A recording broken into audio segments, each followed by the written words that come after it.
وہ علی کہ صحابہ اپنا ایمان علی کے چہرے کو دیکھ کر پہچانتے ہیں. منافق اور مومن کی پہچان علی کے چہرے سے ہوتی ہے.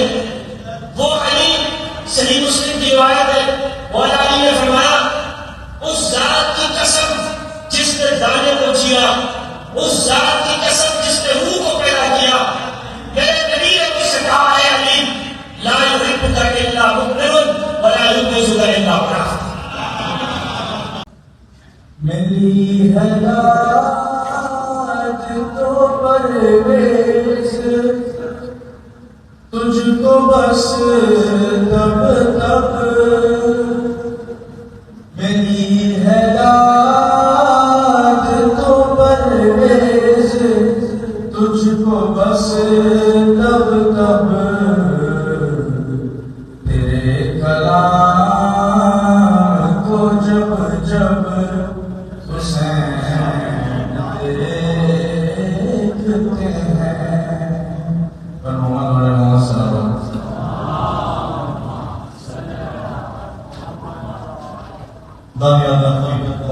اپنے نظام پیش کرے تھے.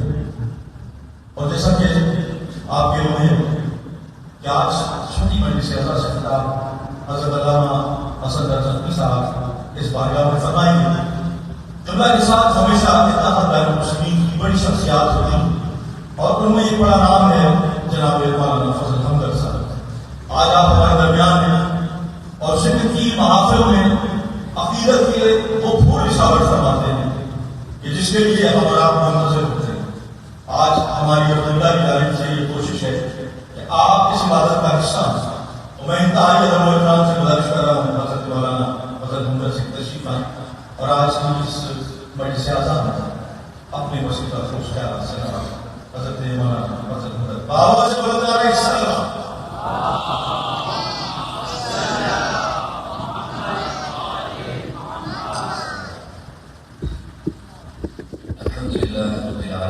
والصلاة والسلام على سيد الأنبياء والمرسلين وآله الطيبين الطاهرين ومن والاه. بسم الله الرحمن الرحيم. السلام عليكم ورحمة الله وبركاته. نہایت ہی متشکر اور ممنون ہوں حضرت علامہ واجب الاحترام مولانا حسن ظفر نقوی صاحب حفظہ اللہ کہ ان کے ساتھ یہاں پر میں مجلس اعزاز میں شریک ہوا موقع ملا.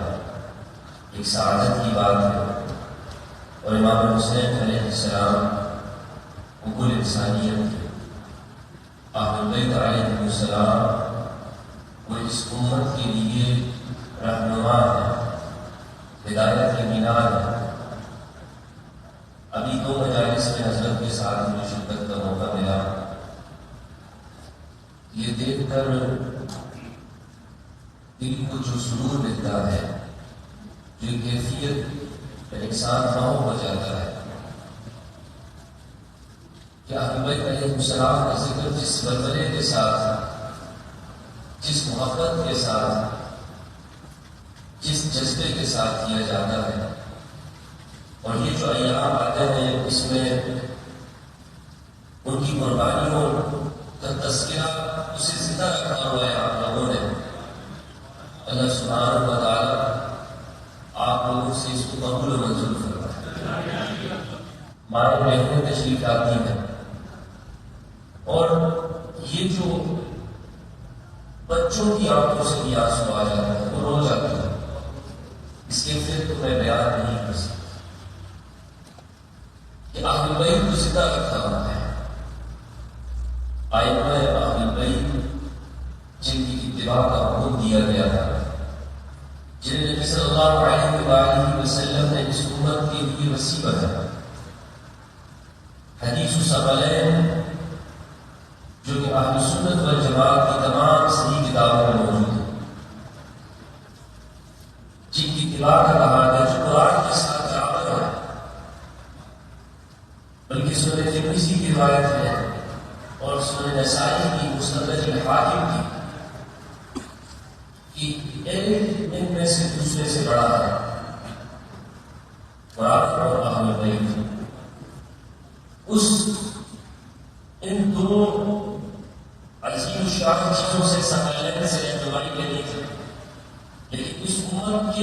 زمانے میں جسے سب سے بہترین زمانہ کہا ہے خیر القرون، اس میں اس امت نے اپنے نبی کے نواسے پر شہید کیا، تو پھر اس نسل کو زندہ رہنا چاہیے تاکہ ہمیں معلوم ہو ان اسباب اور وہ وجوہات کہ آخر یہ امت اس جگہ کیسے پہنچی، اتنے زوال میں کیسے ہے۔ قرآن مجید کہتا ہے کہ جہنم کے معاشرے سے نبی نے نکال کر انہیں بھائی بھائی بنایا، جہنمی معاشرے سے یہ لوگ کنتم علی شفا حفرۃ من النار، جہنم کے کڑے پہ موجود، وہاں سے کھینچ کے نکالا، اور پھر آخر میں وصیت بھی فرما دی کہ میں تمہیں محجۃ البیضاء کے اوپر چھوڑ کے جا رہا ہوں، بالکل سفید رستے کے اوپر، اتنا سفید رستہ محجہ گواہ ہے، البیضاء روشن ہے دن کی روشنی کی طرح۔ پھر یہ امت 50 سال بعد یہاں پہنچ گئی کہ اس نے جرم اور ذلتوں میں پچھلی تمام امتوں کا ریکارڈ توڑ دیا۔ کیا امت بھائی، بہت سارے دوست بات کہتے ہیں کہ مفتی صاحب آپ امامت کی بات کرتے ہیں، امام آپ مجھے بتائیں کہ اس وقت اہل بیت میں سے امام کون ہے؟ شیعہ حضرات کے ہاں جو 12ویں امام جن کو شیعہ اہل تشیع مانتے ہیں، ان کا عقیدہ ہے کہ وہ ابھی موجود نہیں حساب میں، تو مفتی صاحب مجھے بتائیے کہ آپ امام کی بات کرتے ہیں، ابھی کون ہے؟ تو میرا سوال یہ ہے کہ جب پیغمبر اکرم صلی اللہ علیہ وآلہ وسلم نے فرما دیا تو گران قدر چیزیں چھوڑ کے جا رہا ہوں، حجۃ الوداع میں فرمایا، سنن ترمذی کی روایت 3786، جابر بن عبداللہ فرماتے ہیں کہ میں نے پیغمبر اکرم کو حجۃ الوداع میں دیکھا کہ آپ اپنی اونٹنی مسوار کے اوپر سوار کر آپ فرمائے جا رہے تھے، میری امت، میرے صحابہ، میں تمہیں 2 گران قدر چیزیں چھوڑ کے جا رہا ہوں، تم کبھی گمراہ نہیں ہوگے۔ اللہ کی کتاب، احدہما کتاب اللہ، ایک اللہ کی کتاب، اور دوسری عترتی اہل بیت، میری اولاد اہل بیت۔ تو اس امت نے کیا پہلے امام کو مانا نہیں؟ آج ہم اس میں اختلاف کرتے ہیں کہ یہ علی امام کون ہے، لیکن مجھے یہ بتائیے تو صحیح کس جگہ پر اور کن جگہوں کے اوپر حدیث سمعین کا بیان ہوتا ہے۔ حدیث سمعین یہ شیعہ سنی کی باتیں نہیں ہیں، یہ پیغمبر اکرم صلی اللہ علیہ وآلہ وسلم کا فرمان ہے، یہ اہل سنت کی کتابوں میں موجود ہے۔ آج ہمیں اپنے تعلق پیغمبر اکرم کی شخصیت کے ساتھ قرآن کے ساتھ اور اہل بیت کے ساتھ، اگر یہ شیعت ہے، اگر اہل بیت ہونا شیعت ہے، ان کی اتباع کرنا شیعت ہے، تو پھر ہم مسلمان کو شیعہ ہونا چاہیے۔ لیکن میں یہ کہنا چاہتا ہوں کہ یہ شیعہ سنی کی بات ہی نہیں ہے، ہم نے ویسے ہی جھگڑے بنائے اور آپس میں لڑے۔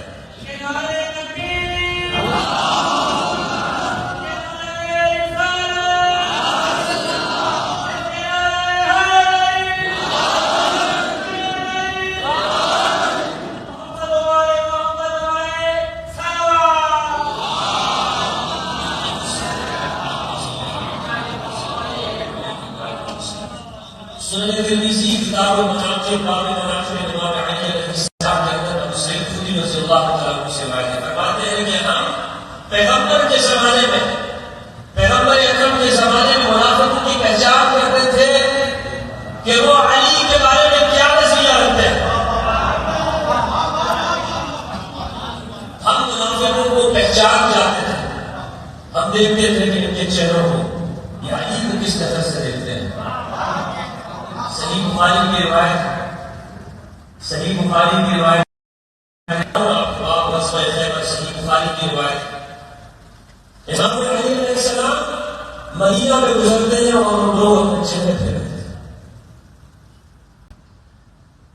وہ علی کے صحابہ اپنا ایمان علی کے چہرے کو دیکھ کر پہچانتے ہیں، منافق اور مومن کی پہچان علی کے چہرے سے ہوتی ہے۔ وہ علی صحیح مسلم کی روایت ہے، مولا علی نے فرمایا اس ذات کی قسم جس نے دانے کو چیرا، اس ذات کی قسم جس نے روح کو پیدا کیا، میرے نبی نے مجھ سے کہا ہے علی لا یحبک الا مؤمن ولا یبغضک الا کافر، میرا علی تجھ سے صرف مومن محبت کرے گا اور تجھ سے صرف منافق بغض کرے گا۔ مجھے بتائیے وہ علی کیوں تنہا رہ گئے؟ اس علی کو کیوں تنہا چھوڑ دیا جس علی کا ہاتھ اٹھا کر نبی اکرم صلی اللہ علیہ وآلہ وسلم نے فرمایا تھا من کنت مولا فاز علی مولا اللہم وعلم وعلم وعلم من کنت مولا فاز علی مولا، حدیث متواتر ہے۔ 110 صحابہ کے نام خود میں نے جمع کیے ہیں، 110 صحابہ کے نام کہ جنہوں نے اس حدیث کو روایت کیا ہے من کنت مولا، حدیث سمجھنے کا انتباہ ہے۔ زیادہ وقت نہیں ہے، مجھے صرف 10 منٹ دیے گئے، میں اسی پر اپنی گفتگو کا اختتام کروں گا، صرف آخری جملہ کہہ کر اگر آپ کی علامہ صاحب کی بات کریں من کنت مولا فاز علی مولا۔ آج ہمارے ہم ایسے ہوتے ہیں، مولا کا کیا معنی ہے؟ مولا کسے کہتے ہیں؟ مولا کسے کہا جاتا ہے؟ اس حدیث کے اندر ہی فرما دیا اللہم مالک مولا وعادم العالم کہ صحابہ کرام رضوان اللہ علیہم اصحاب وفا پر لاکھوں رضوان ان کے اوپر، امام علی علیہ السلام کے چہرے کو دیکھ کر وہ منافق اور مومن کی پہچان کرتے ہیں۔ تو مجھے بتائیے کہ جس کا چہرہ پیغمبر کے زمانے میں گیا ہو تو پیغمبر کے زمانے کے بعد اس پر تلوار نہیں اٹھائی سکتی، کہ جو پیغمبر کے زمانے میں ایمان کا معیار ہو اس کا وہ معیار پیغمبر کے بعد نہیں۔ السلام علیکم ورحمۃ اللہ وبرکاتہ۔ سوچنے کی بات یہ ہے کہ اہل بیت علیہ السلام جب نبی صلی اللہ علیہ وآلہ وسلم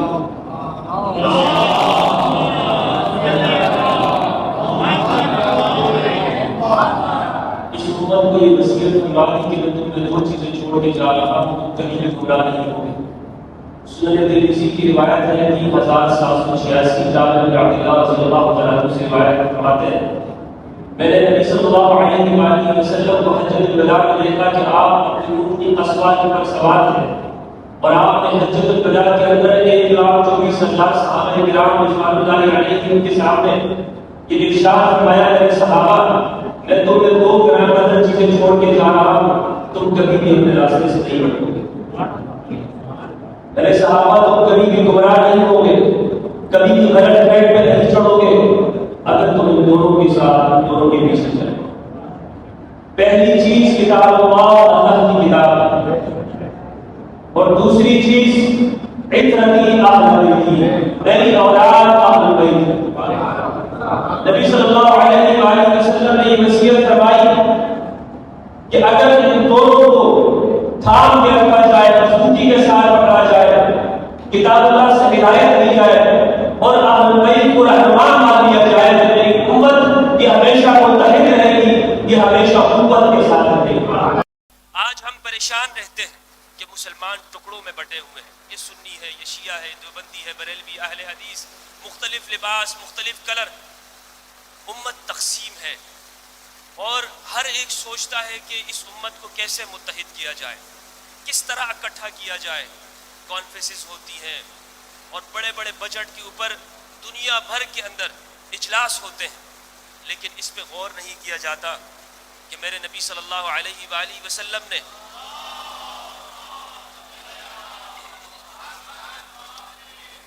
صلی اللہ علیہ وآلہ وسلم جو حل دے دیا اس امت کو جو حل فرما دیا کہ یہ ہر طرح کی گمراہیوں سے بچ جائے گی، ہر طرح کی مشکلات سے نکل جائے گی اگر یہ قرآن کو اپنا رہنما بنا لے اور اہل البیت کو اپنا قائد مان لے، ان کے پیچھے چل پڑے۔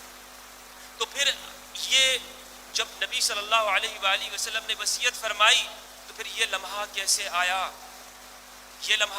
آیا کہ کربلا کا واقعہ ہو گیا؟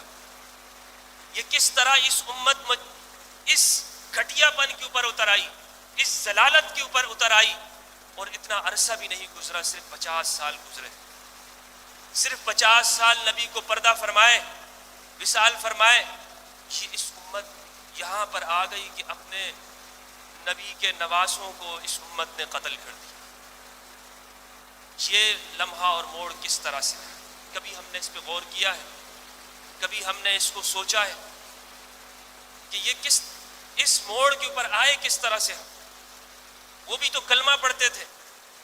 روایات کے اندر آتا ہے کہ امام حسین علیہ السلام جب نماز پڑھتے تھے تو یہ لوگ بھی وہاں سے نماز پڑھتے تھے، پیچھے نماز، کہ بھائی نماز ہو رہی ہے چلو نماز پڑھو۔ نماز کا اختلاف وہ کہتے نہیں ہے، نماز تو ہو جاتی ہے۔ تو پھر بھائی کیا بات تھی ایسے؟ کیوں ان کے دل اتنے پتھر کیوں ہوئے؟ بنو امیہ کے اس زمانے میں مسلمان اس گھٹیا پن کی طرف کیوں اتر گئے؟ کیا ہم نے سوچا اس بات کی طرف؟ اگر ہم دیکھیں تو قرآن مجید کے اندر ہے، نبی صلی اللہ علیہ وآلہ وسلم کے زمانے میں جو یہودی تھے ان سے کہا کہ اگر تم یہ کہتے ہو کہ ہم سچے ہیں تو تم نے نبیوں کو قتل کیوں کیا ہے؟ لیکن ان یہودیوں نے تو نبیوں کو قتل نہیں کیا تھا جو پیغمبر اکرم کے زمانے میں موجود تھے، بلکہ ان کے آبا و اجداد نے قتل کیا تھا۔ لیکن قرآن نے کہا کہ تم لوگوں نے قتل کیا ہے۔ قرآن اس لیے ان کو بھی شریک جرم قرار دے رہا ہے کہ نبی کے زمانے میں جو یہودی تھے وہ اپنے آبا و اجداد کے کام کے اوپر خوش ہوتے تھے اور ان کی تعویلات پیش کرتے تھے کہ ہمارے یہودیوں کے بڑے آبا و اجداد نے جو کام کیا تھا وہ صحیح کیا تھا، وہ ٹھیک کیا تھا۔ قرآن اس سوچ کے بارے میں ہمیں آگاہ کر رہا ہے۔ جو لوگ کہتے ہیں کہ قرآن مجید کے اندر شہادت کے واقعات بیان کرنا نہیں ہے، قرآن نے جگہ جگہ پر سورۃ البقرہ میں، آل عمران کے اندر انبیاء کرام کے واقعات بیان کیے ہیں کہ ان کو کس طرح شہید کیا گیا، کسی کے گلے کے اوپر آرا پھیرا گیا، کسی کو ذبح کیا گیا۔ یحییٰ اور زکریا کے واقعات ہیں، قرآن مجید ان کو بیان کرتا ہے، اس لیے تاکہ اس نفسیات کا ہم اس کو سمجھ سکیں کہ آخر یہ امت کیوں اس جگہ پر اتر آئی کہ اس نے اپنے نبی کے نواسوں کو قتل کر دیا، شہید کر دیا۔ مختصر سی گفتگو میں آپ کے سامنے عرض کرتا چلوں، وہ اس لیے کہ اس جگہ پر اس لیے اتر آئی کہ اس زمانے کے اندر انہیں یہ تعویل بتائی گئی، مذہب کی اصطلاحات ان کو سمجھائی گئی کہ تم لوگ کوئی غلط کام نہیں کرنے جا رہے ہو، تم بھی صحیح کام کر رہے ہو۔ الیاذ باللہ، الیاذ باللہ۔ یعنی عبید اللہ ابن زیاد جب وہ اپنی اس کام کے اندر وہ سمجھتا ہے کہ میں کامیاب ہو گیا، اس نے جامع مسجد کوفہ میں خطبہ دیا، اس لعین نے خطبہ دیا اور اس نے کہا کہ حق غالب ہو گیا اور باطل مغلوب ہو گیا۔ امام حسین علیہ السلام پر یہ فتوے لگائے گئے اور یہ شرعی تعویلات ان کو سکھائی گئی، مذہب کا سہارا ان کو بتایا گیا۔ تبھی جب ایک ملعون جب وہ تیر پھینکتا تھا وہ کہتا تھا ابشر بالنار، جہنم کی خوشخبری ہو تجھے حسین، الیاذ باللہ۔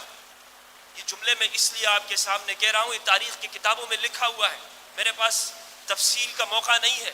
البدایہ والنہایہ کے اندر صفت و مقتل الحسین کے اندر یہ پورا باب ہے کہ سیدنا حسین علیہ السلام کو جب ان بدبختوں نے شہید کیا تو یہ کس نفسیات رکھتے تھے، کیا نفسیات دین کی۔ ہمارے ہاں لوگ سمجھتے ہیں یہ سارے خراب تھے، مردود تھے، ان کو کچھ دین کا کچھ پتہ نہیں تھا، یہ شرابی اور کبابی، بھائی یہ ساری چیزیں تو تھی ان میں، لیکن یہ دیندار مذہبی لوگ تھے، یہ مذہب کو سمجھتے تھے، یہ اچھی طرح یہ جانتے تھے کہ ہم جو کرنے جا رہے ہیں کیوں کر رہے ہیں۔